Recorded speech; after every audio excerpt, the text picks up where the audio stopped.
world of cable news screaming and social media echo chambers, it's easy to lose the signal in the noise. Every day, policy is debated, votes are cast, and your tax dollars are spent. We cut through the headlines to bring you the critical context you need, focusing on what's really going on in news and politics. Welcome to the Analytical Iowan Podcast. This is your daily dose of fact-driven politics. Let's analyze today's news. Here's Eric. We are back here on the Analytical Iowan Podcast. It is Saturday, December 13th, as you are listening to this. And of course, we got a lot to talk about. As I say, we always have a lot to talk about. Now, Donald Trump is hoping to get away from one of the stories we're going to talk about. He's trying to do anything and everything to divert and distract and delay. Problem is, it's not working. House Oversight Committee has released several photos from a trove of photos provided to them by the Epstein estate. 95,000 images. And according to Democrats on the Oversight Committee, they are doing their best to redact the identities of the victims that have not come forward or have not been identified, things like that, and to redact any of the potential images that would involve underage girls being actually abused. But just the few that came out are pretty damning. And it's not that they're damning in the same way as what is being redacted would be damning. Don't get me wrong. What's coming out later and the stuff that they are trying to redact to make sure people aren't exposed to underage girls or potentially even underage boys doing things that they shouldn't be doing with grown people. The simple fact for some of the people in these photos, the narrative that is coming out because it proves they were connected to Epstein. This is going to start tarnishing reputations. It is going to hurt. Now, we don't know the full context yet of some of these images. However, just some of the people involved that we have seen.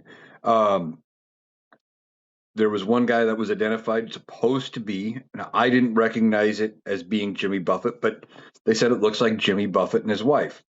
Then there's Bill Gates, Bill Clinton, Steve Bannon, and Donald Trump. And there's a few others whose names I can't think of right now. And of course, Republicans are already saying that it was cherry-picked images and things like that just to make Donald Trump look bad. But here's what I would say to that. To this argument that these pictures were cherry-picked purposely to make Donald Trump look bad. All right. If they were going to do that, and if there are images that are worse than what was released, for example, we have been hearing for weeks now that supposedly, at least according to one author, this Michael Wolff, that there is at least one picture in the trove of Epstein information in the files with Donald Trump sitting with two underage girls in his lap, and they're topless. And that would be damning enough. If they could release that, that would be it. And if they were going to sugarcoat it, or not sugarcoat it, if they were going to cherry pick, don't you think that would have been the one they picked? No, this was a tease. This was just getting it back out in the narrative, getting people to talk about it, and telling Donald Trump, we got more, buddy. The worst is coming. Now, Donald Trump doesn't recognize it, the threat there. He thinks he can still divert and distract and get away from it. But there were some very, very bad pictures here as far as, who is connected. Like I said, multiple images of Bill Clinton, multiple pictures of Bill Gates. And there's one for Donald Trump that shreds anything to do with him being not connected. He keeps wanting to say, don't know him, never knew him, not connected. Epstein had nothing to do with it. Well, there's a group photo where it looks like Donald Trump is standing there and he's got his arms out like he's giving a big hug to, looks like 6 women, 3 on each side. But their faces are all blocked out. like they're trying to hide the identities of these women. So we can't tell how old they are or who they are. Now, from the little bit of information you can gather, they may be old enough. They may be over 18. They might have been adults, could have been, but it looks like they were trying to protect their identities. And I think they were only going to do that for victims. Now, wait a minute. How is it that Donald Trump just happened to stop and pose for a picture at the exact same time with six of Epstein's victims, all in the same location? Seems a little weird, doesn't it? For somebody who doesn't know anything about what's going on, has nothing to do with it, doesn't seem to add up to me. There seems to be a problem there. Now, of course, we're probably going to get the standard response from the White House. Donald Trump denies any wrongdoing. All of the victims have never said Donald Trump did anything with them. He is perfectly innocent. And maybe this is. Maybe it's pure coincidence. But then wait a minute. You have to stop and think. If it is pure coincidence, how is it coincidental that Donald Trump stops, takes a picture with six of the survivors all at the same time?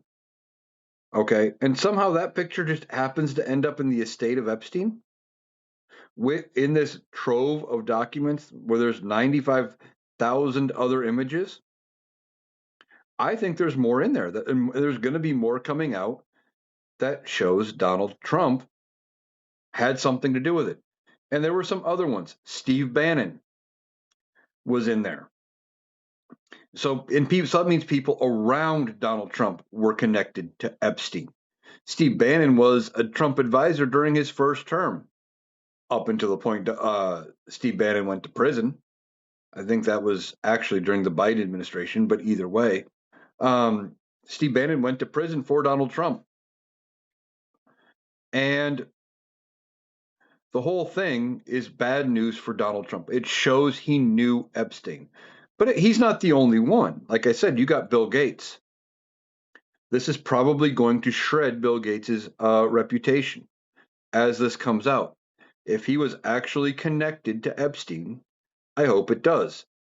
Now, I haven't seen anything happening to Microsoft yet. I don't know how far removed from Microsoft operations he is now. So this may not have that big of an impact on Microsoft. But it wouldn't surprise me if at some point there comes out an official statement from Microsoft completely parting ways from Bill Gates. I don't entirely know how much he even has to do with Microsoft at this point, or if he's just a partner and he gets a cut, right? But it wouldn't surprise me if the company comes out, tries to cut ways and separate from Donald Trump. Or not Donald Trump, Bill Gates. So you used to talk about Donald Trump in these situations. That's where I defaulted to. But it wouldn't surprise me if Microsoft tries to cut ways with Bill Gates. And now you have another Bill Clinton.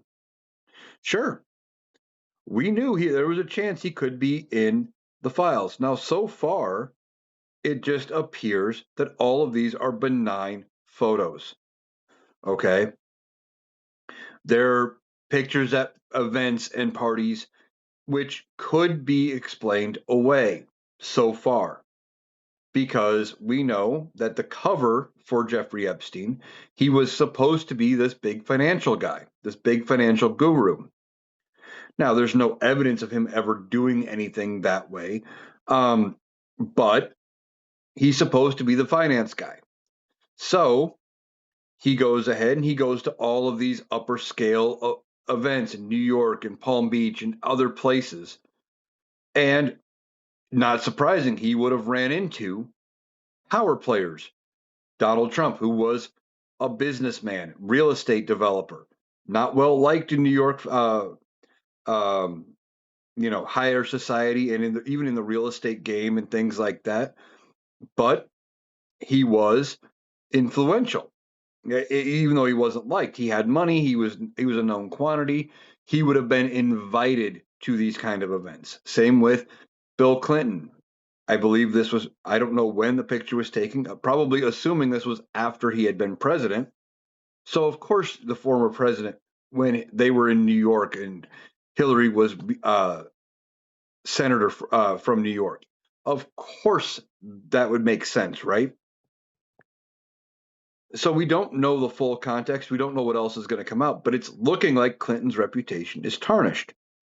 And if it comes out that Bill Clinton did any horrible things to minors, he needs to be held accountable. If, as what I'm hearing from other people on TikTok, it looks like there is no statute of limitations on things like the U.S. Virgin Islands for the crimes in which they are talking about here, the trafficking, and what they did to underage girls. That if there is no statute of limitations, they would need to be charged. And because it is a U.S. territory, extradition doesn't have to apply. They could get arrested. I mean, I know there is extradition from state to state, but usually states cooperate with each other. So that would be a whole thing. And if there is time to charge him, and even if it is Bill Clinton, I don't care if it's Bill Gates, they need to be charged and held accountable if they, in fact, did anything with children, period. I don't know why that's a hard concept. But Donald Trump, of course, wants to play it off. Well, everybody knew Epstein. It was a different time in the 90s. Just because I went to an event where he was at doesn't mean I knew him. He's going to try to spin this. Of course, it's going to be a hoax because it's a hoax when he can say it's a hoax, right? He ran and he campaigned on releasing the Epstein files. That was a big push because he knew he could get a segment of this country all worked up and that they would focus solely on those files and that they would turn around and want them released, period. Okay. And he figured he could get elected, have his attorney general, whoever it was, because I guarantee you when he was campaigning, he hadn't even thought about who he'd put in that position. Maybe he had considered Matt Gaetz, not realizing how bad it was going to be to get Matt Gaetz confirmed. But he figured he could push his way through, get his attorney general in there, and turn around and then say, "Well, there's nothing to see here. There's nothing in the files. There's no criminality," and then everyone would go, "Yeah, okay, I believe that," and move on. And then they didn't, right? His base has been the ones clamoring for the release of the Epstein files. And I've talked about it before. They have been told for so long that it is going to be nothing but Democrats in the Epstein files, that it is going to be nothing but liberals, that liberals are the ones that do all of these horrible things to children, that they believe that. And they believe groups like the LGBTQ, that the drag queens and all of these things, that they're the ones all entirely responsible, even though they know or have heard more stories about Republicans, good Christian people, supposedly good Christian people, let me rephrase, pastors, priests, whatever term you want to use, having done things to kids. There was a priest at the parish that I went to as a kid, raised Catholic, and went to that church, right? He had been accused when we were kids, when I was a kid, 30 years ago, he was accused. Um, a friend of mine's at the time, haven't talked to the guy in a long, long time, but his sister came out and accused him of doing inappropriate things with her. But it got buried. And of course, a segment of the community didn't want to believe it because how could a good God fearing man do that? They didn't want to believe the victim. Republicans are still that way. They want to bury their head in the sand when they see the evidence in front of them and believe it is any group but the group's actually responsible. Now, is that saying it is always going to be a conservative? No. There are going to be people on both sides that have done horrible things to children, and they all need to be held accountable. Like I said just a little bit ago in this podcast, and I've said it numerous other times when I talk about it, I don't care if it's Bill Clinton. I don't care if it's Bill Gates. I don't care who it is. If it's true that they did any of these things, they need to be held accountable. And we need to know who they are. Now, the rest of this 95,000 page or 1,000 image trove is going to slowly start leaking out. Okay. And as these other images come out, they're going to be bad for Donald Trump. Speaking of one that is bad for Donald Trump, it's not as bad as anything else that could be connected to him, except apparently at one of the events, and we don't know what the event was for, don't even know if Donald Trump was an attendee at this event. There was a bowl full of condoms, and that had Donald Trump's face on it, or Donald Trump's likeness, and his arms stretched out, and it says, "I'm huge," like he says. It sounded, you could say, you see it and know exactly how he would have said that, right? So apparently, they were making fun of him even back then. Now, he probably doesn't think about it as them making fun of him. I'm sure he thought it was all great, good, wonderful, and that they were complimenting him. He probably cheered it on because Donald Trump is a malignant narcissist. He doesn't recognize things like that as being negative, right?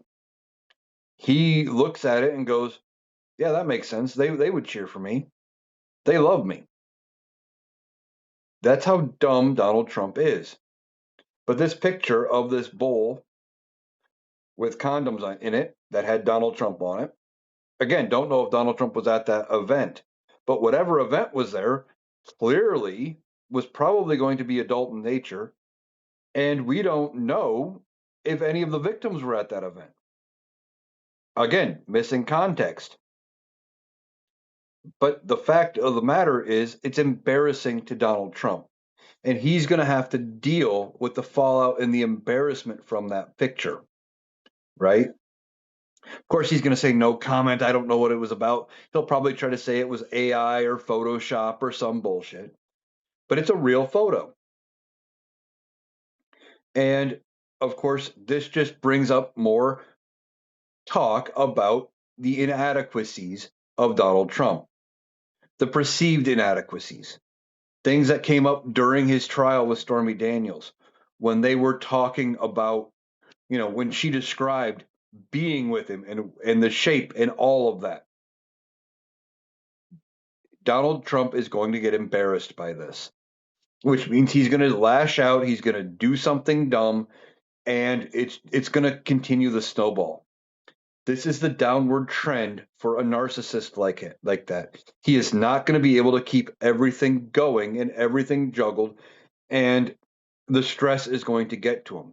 Now, it may lead to a health problem for him down the road. We'll talk about his health again in a minute. But it could lead to something like that. It could lead to a major health event. And this is going to keep the stress and the strain. As we are talking about it right now, this is the 13th. We are 6 days away from the deadline in which they are supposed to release the entirety of what the DOJ has on Jeffrey Epstein, on the victims, on the clients of Epstein, and everything to the public in a downloadable and searchable format. And these files being released by the Oversight Committee confirms what I have been saying. Whatever the DOJ has isn't the only copies. It isn't the only records that are out there. These came straight again from the Epstein estate, and members of Congress have seen what is there.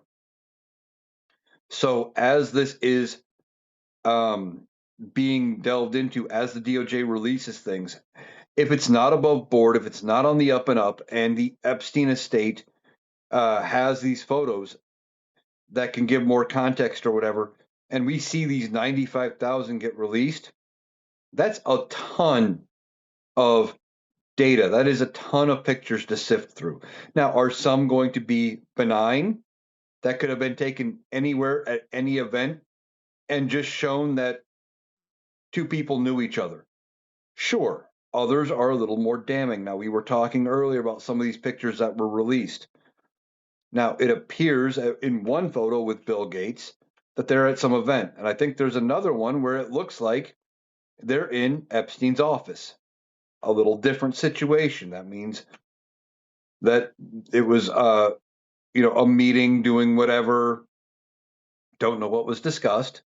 Same thing with Steve Bannon. There's an image of uh, Jeffrey Epstein at a desk, apparently on his island, and Steve Bannon is sitting there, and he looks like he always looks, which is homeless. You ever seen that guy? I he looked kind of homeless, scruffy, and wearing like three coats. He looked homeless, but that's another story.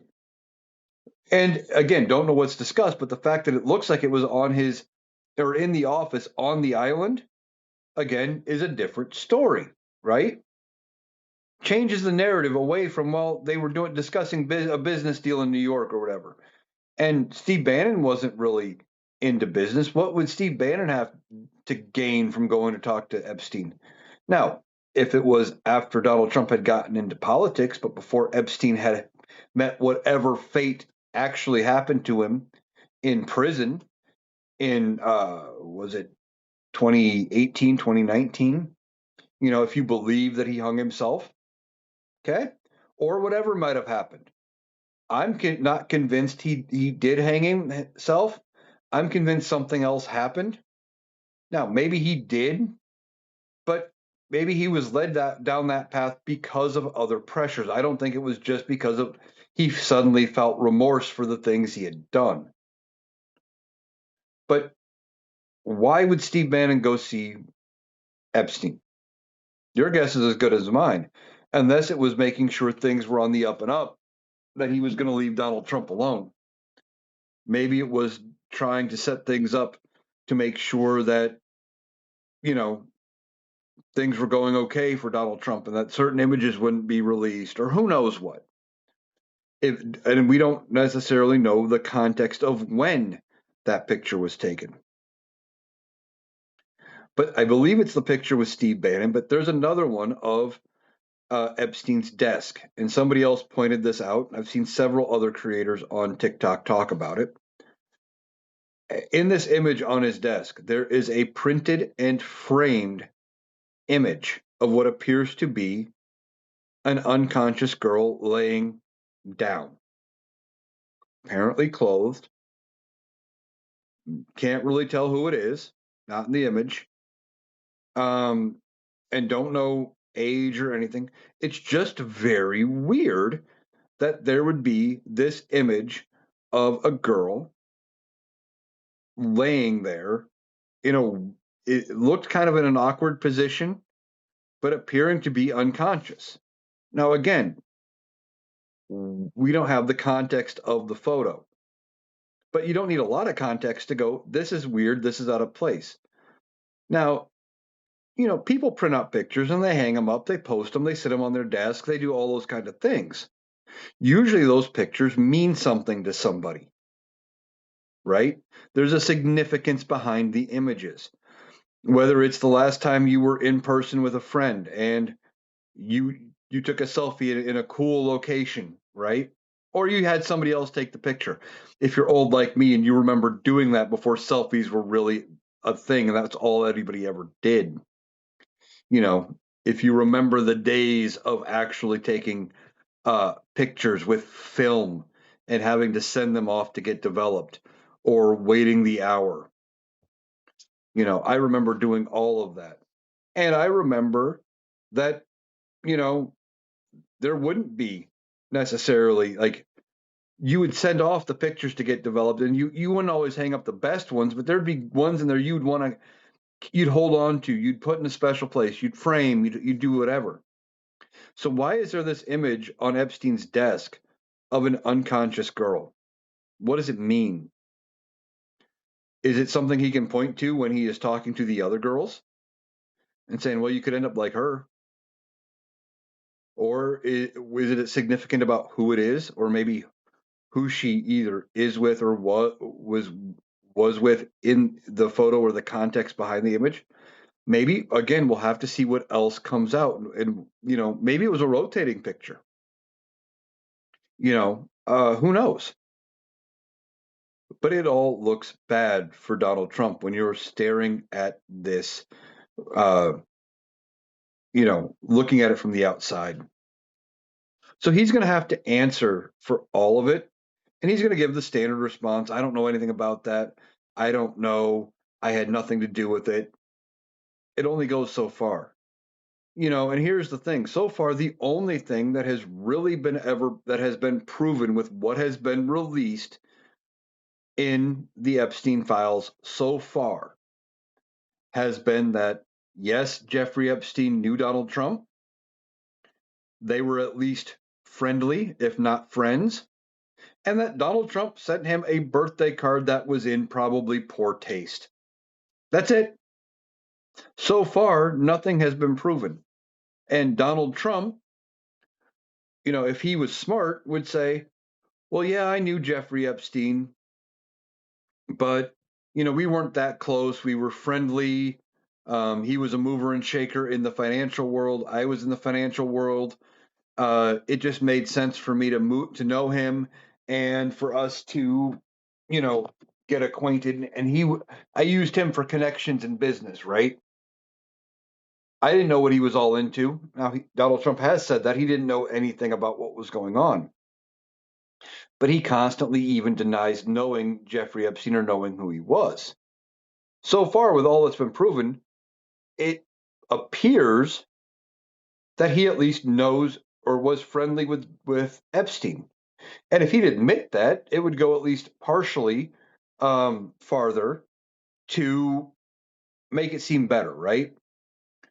But the fact that he is so cagey about it, and I don't know nothing, I didn't know who it is, I don't know this, I don't know that, Donald Trump is making it worse for himself at every turn.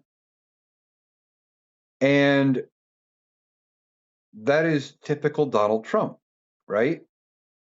He doesn't know how to do a lot of things. When he thinks he's successfully diverting and distracting, he's either bringing more attention to the thing he wants us to forget about, or he's not doing a very good job of distracting from it and deflecting from it and making us go, that don't make a lot of sense. He's desperate just to avoid these Epstein files and the Epstein accusations. And I think what is going to happen with the Epstein files, as we are 6 days away from them supposed to be released by the FBI and the DOJ, I think they're going to try to play some games with it. I really do. I firmly believe they are going to try to game the system here, and that they are going to try to release uh, something saying, "Well, we got an ongoing investigation. We reopened the Epstein files. There's nothing to see here. Time to move on." Right? And I said before, members of Congress have seen stuff in these files. They've seen images in these 90,000 or 95,000 images that they will probably never be able to unsee of adults doing things to children. And yes, they were children. If they were under the age of 18, they were children. Even some of them who might have been over the age of 18 at the particular moment in which those things had happened, they're still victims, at least, because it had all started when they were under 18. So multiple people have seen this, and when it comes out, and if the DOJ tries to fuck around with this, I think you could see the Republicans use it as their vehicle to get rid of Donald Trump. Now, that's probably ambitious, but a big chunk of the MAGA base wants to be done with anybody connected to Epstein, right? They don't want to deal with it. They want to protect the children. And if they can fully prove Donald Trump is in there, the Republicans may have a way to go ahead and um, convince that MAGA voting base that they had no choice but to get rid of Donald Trump because of his connections to Epstein and what he did to underage girls. Is that going to fix all of them, all of the MAGAs? No. But they can at least convince a significant chunk of it. And that is why they haven't moved on Donald Trump yet. They don't want that base to be pissed off at them. They want to be able to convince the base to do what they want, which is to continue to vote Republican. It's all about getting reelected. So I think if the DOJ and Pam Bondi and the FBI fuck around with this too bad, that they're going to turn around and say, okay, we need to impeach and remove people here, starting with Donald Trump. And I think Donald Trump would be gone. Now, the House of Representatives is currently held by Republicans. And I don't think that Republicans are going to sign off on impeachment for Donald Trump or anybody else in his cabinet unless they know they have the votes in the Senate to convict. I just don't think they're going to do it. I think they have been talking behind the closed doors in meetings that Donald Trump is never told about. Because let's face it, we know he's not told about everything. And that they've been having discussions. And when they know they have the votes to remove him, they will side on an impeachment investigation with Democrats. They will move. Now, is it going to be a lot of Republicans in the House? No, it doesn't have to be. You only have to get a majority. Okay. But you need, I think it's 20 senators with all Democrats in the Senate. Okay. There isn't that many that are safe. Now, there might be that many that are safe for now in the party, right? And that's maybe the ones that you see break ranks and vote to remove Donald Trump. And when I say safe for now, I'm talking about not being up for election until 2028 or 2030. The ones that just got elected last year and the ones that aren't up for 2 more years. Those are safer seats where they could, depending on how things go between here or there, they could rehabilitate their image away from this shock of you just turned on Donald Trump and removed him, right? If they were, I don't think you're going to see very many, unless they are not running for reelection in 2026, turn on Donald Trump. Now, there are some that are up in 26 who are not seeking reelection. One of the senators from Iowa, Joni Ernst, perfect example.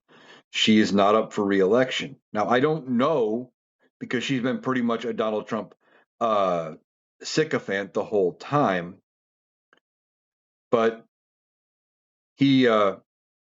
but she could say, well, I got nothing else to lose. I'm not running for reelection. I'm not going to be running for anything in the state house. I'm stepping out of politics. I'm good. And turn on him because she's got nothing to lose.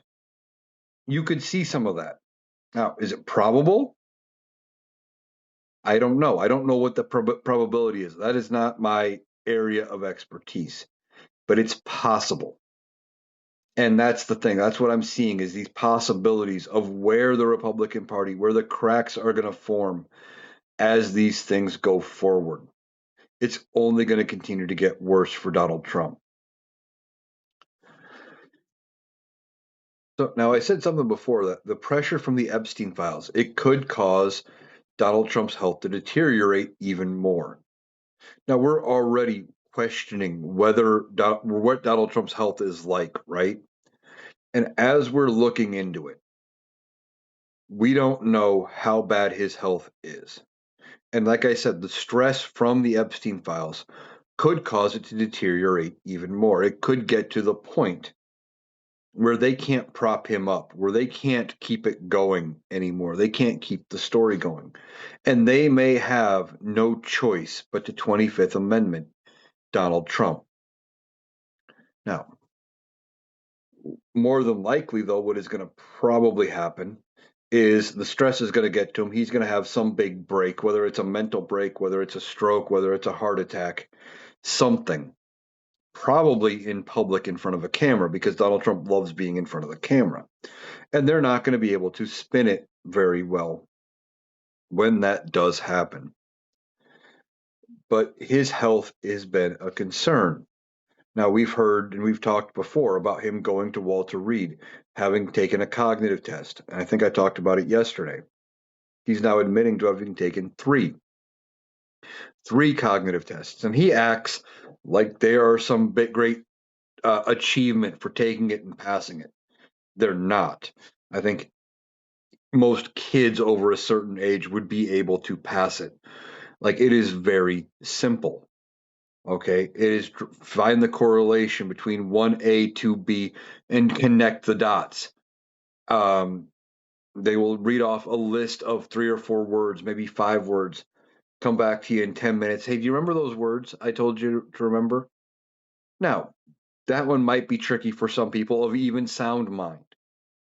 But again, this is about getting an overall idea of where his health is.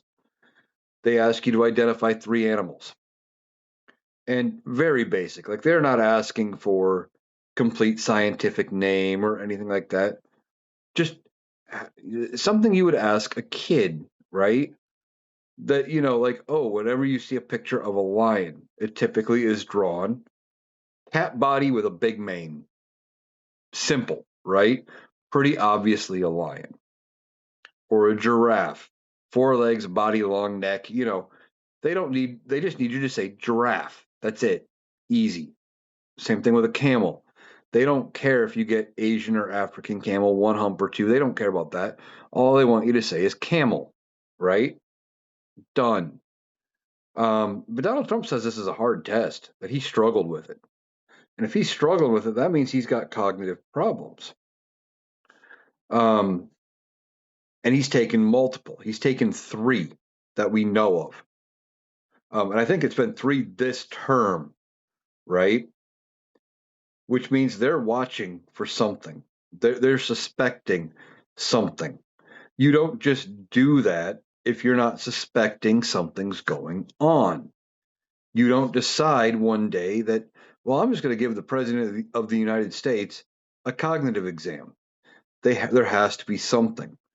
Now, a couple members of Congress on the Democratic side are saying the reason that Donald Trump has the bruising on his hands, which he's now not only not covering with makeup, he's just putting a big old bandage on. Which the makeup wasn't fooling anybody, let's be honest. Um, that the reason that he is getting uh, looked at and he's having MRIs and he's getting cognitive tests and that he's got the bruising on his hands and stuff is that he's getting IV infusions of medication and that it is I think the one TikTok I saw said it's a $26,000 a month um, treatment for dementia, for Alzheimer's. And it's meant to delay the onset and maybe even, um, reverse it a little bit, not a lot, but some. Now, don't know how true any of that is, but is it plausible? Yeah, it's plausible. It's definitely plausible that that is what's going on. He has access to the best healthcare in the world, and it's all paid for at the taxpayer expense. Donald Trump doesn't care about healthcare, not his own. He'll go spend whatever because it's not his money being spent. Even when he was spending his own money, though, he didn't care. He would have gone and spent the money because to him it was an investment into himself and to making himself better. And he would have done it, no problem. All right. Now, if this is true and he is getting these treatments, we need to know about it, and we need to know what is going on if he is this bad. And when he is finally gone, there needs to be an investigation and find out who knew about his health, who knew how bad it was, why didn't they come forward, was he even impaired before he began the race? And I think ultimately there needs to be some kind of, I'm assuming, constitutional amendment changing the process slightly to make it so that this never happens again. I don't know if that would be age limits. Could be. Maybe age limits are the way to go. Um, I don't know if there is some way to have candidates checked out ahead of an election to make it seem more plausible where it would be independent. Problem is, everybody has a political agenda, and you would run into problems where did this person actually get a clean bill of health by this doctor because they believe that it's a clean bill of health and they actually are? Or was it meant to just protect somebody like what Dr. Ronnie Jackson did with Donald Trump the first term when he would say how, in shape and how fit Donald Trump was and all of those things, right? The whole thing needs to be overhauled so it never happens again. We are worried about Donald Trump's health, and the stress from the Epstein files is not going to help any. The stress from talking about Pete Hegseth and blowing up these boats is not going to help any. Now, Pete Hegseth could be on the way out the door over this whole thing. They are talking about articles of impeachment against Hegseth over this. They're looking into this. And at some point, when Donald Trump is no more and there's a Democrat in power, the military could potentially call Pete Hegseth back because he was an officer in the National Guard. And as far as I know, it works the same way as being an officer in the other branches, and that he could get called back and court martialed for what he did. Okay. And people below him, all of the officers that were involved in everything below him, could also be dealing with courts martial. They could end up dealing with having to go to Leavenworth over it, being stripped of rank, confined, loss of pension, all of those things. And they should for these strikes, right? When we are hearing that you had survivors of the boat that was blown up, boat was flipped over, they're clinging on to wreckage and they're just trying to survive. Now, certain Trump sycophants are going to say, well, yeah, but they were trying to flip the boat back over to continue the fight. That's all they were going to do. You don't know that. You assumed if that is true, and we don't even know for sure that that is true, that they were even trying to flip the boat over, or were they just trying to hold on for dear life? And by trying to not fall off, it made it appear that they were trying to flip the boat over. But as I've talked about before, how this administration chose to deal with survivors and these boats is not the way it should have been done. There was no trial, there was no jury, there was no judge, there was no evidence. Just they're guilty of smuggling. And they went ahead and did that. And they blew them up, right? And we have no proof. Those boats should have made U.S. water and then been searched and seized by the Coast Guard, and they should have been charged in American courts, not done the way we did. But this administration doesn't care about that, in part because Donald Trump doesn't have somebody qualified to run the Department of Defense. He doesn't have many qualified people in his administration because most people who are qualified doesn't want to be associated with Donald Trump. These are people who are unserious about running the government. They're just trying to do whatever they can at this point, and it has led to what we have now. So the stress of that is going to get to Donald Trump. Then you have the stress of the economy, and he may lose his tariff power. That's going to get to him. And all of it is not going to be good for Donald Trump. All right. Now, I think I talked about it on yesterday's podcast. We had seized this tanker. Oh, no, I meant to talk about it on yesterday's podcast. There was a tanker from Venezuela that was headed toward Asia. That was seized by the United States. And they have claimed this tanker is under sanction and that was good enough they seize the tanker, effectively committing piracy. Now, some more information is coming out. Apparently, the tanker is now headed toward Houston. Don't know entirely what we are going to do with this tanker full of 1.2 million barrels of heavy crude that we would either have to refine or do something with. And I don't even know if we have the options to refine that much quantity here. But are we just going to seize it and say, well, it's ours now? Tough luck. I mean, it seems like it was done without any sort of provocation or any sort of evidence. Now, there does claim to be, there supposedly was a seizure warrant issued by somebody. I didn't see which court had issued it.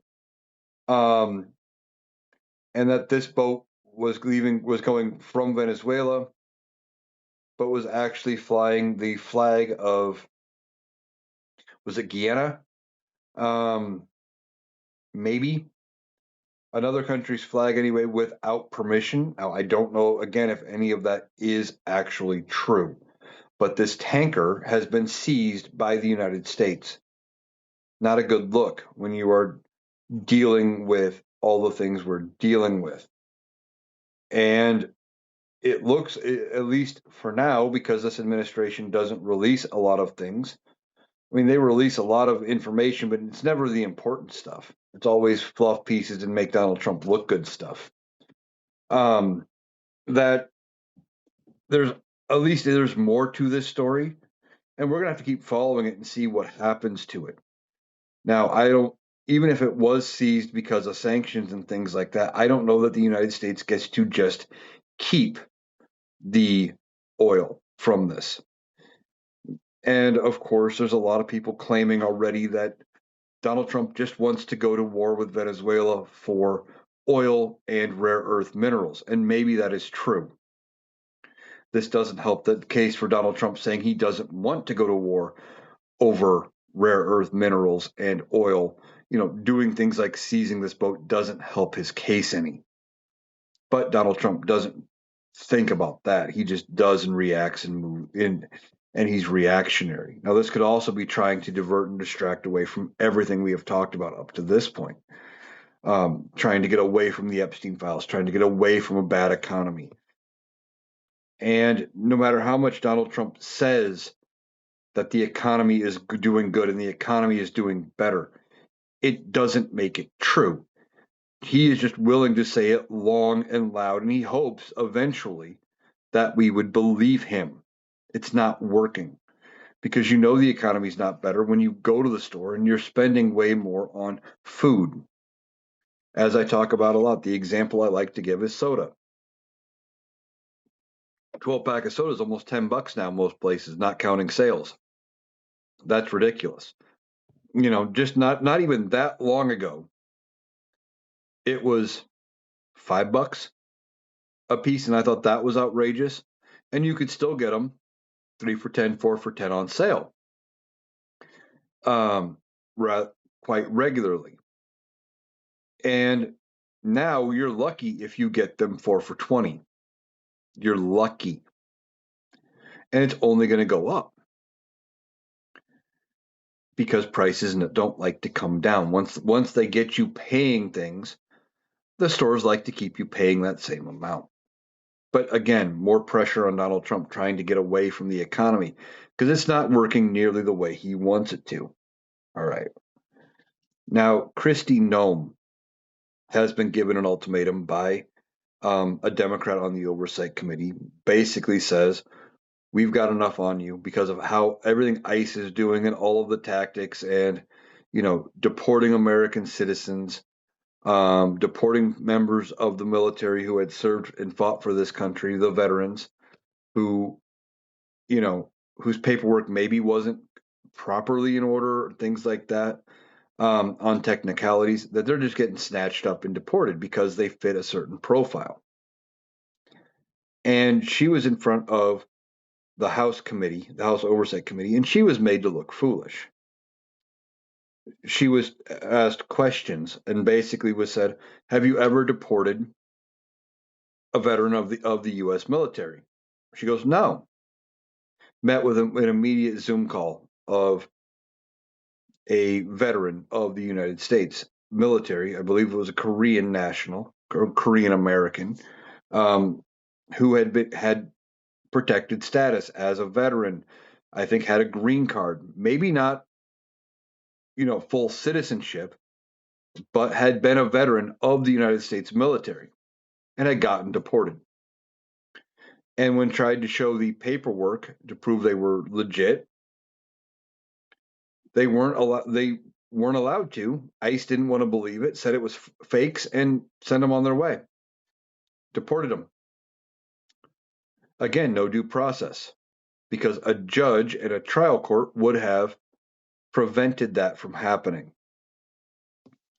And just there was a few more examples of her getting asked questions about, well, did you deport an American citizen? And then getting fact checked immediately and proving that she has deported American citizens. She has deported veterans.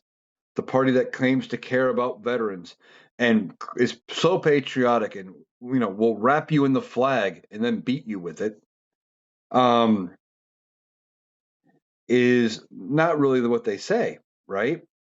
Well, they have been told, or some Democrats on the Oversight Committee have warned Kristi Noem, you need to resign or we are drafting articles of impeachment. Now let's see. Let's bring the total. Let's count it off. Who is so far has been threatened or has actually had articles of impeachment drawn up against them in this administration? RFK Jr., Pete Hegseth, now Kristi Noem, and Donald Trump. That's at least 4 of this administration that are being threatened by Congress with impeachment. Now, will any of them go through and actually be impeached and removed? Maybe not. Simple fact of the matter is, it's not a good look for this administration. It's going to be embarrassing to Donald Trump to have that many members of his administration who are facing potential impeachment and removal and all of these things, right? Now, Pete Hegseth, we've talked about before, for everything involving the boats. Donald Trump is going to probably try to throw him under the bus. They already tried to throw Admiral Bradley under the bus, and that didn't really work as far as stopping the questions, etc. So next up, they could try to throw Pete Hegseth under. Maybe he falls on his sword and resigns, or Donald Trump asks for his resignation, something like that. But they may end up having to potentially impeach and remove Hegseth. Now, this issue with Kristi Noem, again, same problem. We've heard Kash Patel may be getting just straight fired for how he is handling the FBI and making Donald Trump look stupid at every turn. You have RFK Jr. facing an article of impeachment over not following the science and putting people's health at risk by his anti-vax stances. And of course, Donald Trump for any number of things, going from being involved in the boat situation, being involved with Epstein, his handling of the economy, you name it, that he has been threatened with impeachment. All of it is bad for Donald Trump and this administration. Now, we will see if this Congress has any sort of pull to make any of those impeachments happen. If they actually get the articles of impeachment get introduced, if they get voted on. See, if public outcry continues against everybody in this administration, Republicans are going to be facing a choice, much like with voting on whether or not to release the Epstein files. And that is, do they release the files, or in this case, vote for impeachment and turn against this administration, including Donald Trump, and face the wrath of Trump? Or if public sentiment is that far against them, do they go ahead and vote to impeach? That way they don't have to answer their voters. Again, like I said earlier, I think that there's no chance the Republicans in the House will forward articles of impeachment over to the Senate unless they already know they have the votes to win. Now, if they decide to remove Donald Trump, they may not. There's a good chance that they don't proceed with articles of impeachment against the rest, only because when J.D. Vance becomes president, he is going to end up more than likely filling out his own cabinet. So if they remove Donald Trump, yes, J.D. Vance would be president, and I'm going to cover it again. Mike Johnson would not become vice president. Speaker of the House only moves up when both the president and vice president are vacant. So J.D. Vance would get to pick his own replacement VP. Now, with the way the margins are sitting in both chambers, odds are they're going to have to pick somebody relatively normal. So that would happen. But beyond that, J.D. Vance would get in, and he may not do it all at once, but over time, he would start replacing members of the cabinet one by one by one, and then filling them in with people he wants. And he would probably be able to get better people in those roles because even though J.D. Vance is connected to Donald Trump, they're not directly Donald Trump.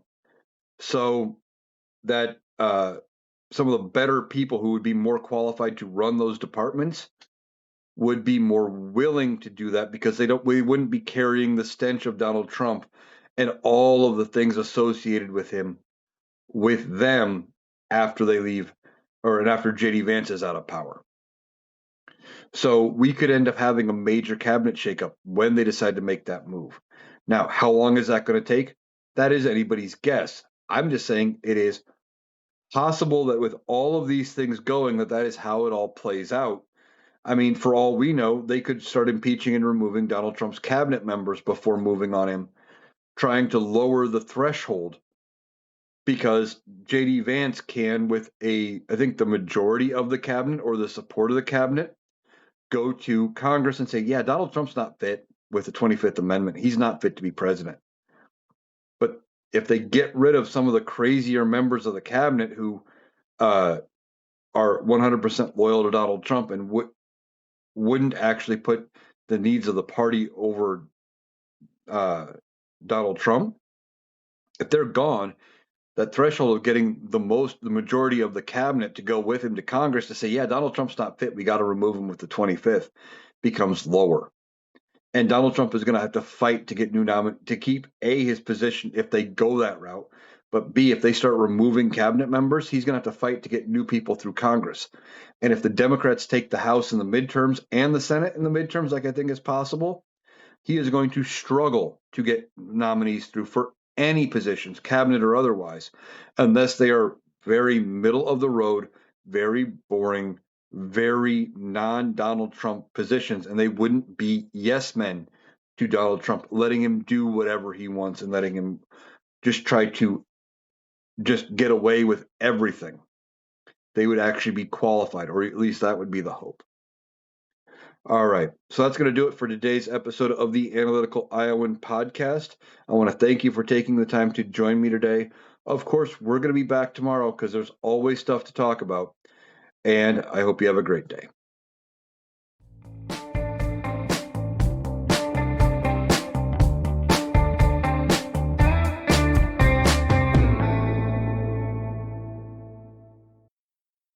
That was Eric. That does it for our analysis today. If you appreciated us cutting through the noise to get to the critical context, please make sure you're subscribed to the Analytical Iowan podcast on Spotify and YouTube.